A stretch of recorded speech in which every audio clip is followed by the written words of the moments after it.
James chapter 1, one of the things I want you to know right off the bat, that wisdom is one of the simplest things to acquire.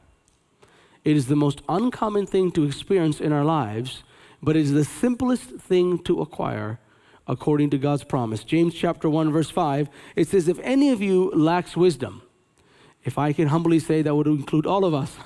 If any of you lacks wisdom, let him ask of God, who gives to all liberally and without reproach.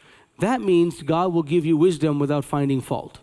In other words, he'll never find fault with you or find any reason not to give you wisdom if you ask him for wisdom. He says, I will give you wisdom without finding fault. Isn't that amazing? There is no reason why God would deny you wisdom. That's a very encouraging promise, isn't it? Because no matter what you need to pray about, you definitely need to pray about wisdom. We all need wisdom in our life for small decisions, big decisions. Wisdom is very important. And so he says, I will give you wisdom without finding fault, and it will be given to him. It continues on. But let him ask in faith with no doubting, for he who doubts is like a wave of the sea driven and tossed by the wind. So what's important to understand is, as long as we ask in faith, well, we can already have faith because he promised us he would give us wisdom if we ask him for wisdom. Now, I'll tell you why it's important to ask God for wisdom. You might say, really, I thought I need to go to God when I'm in the middle of a crisis. No, that's not true.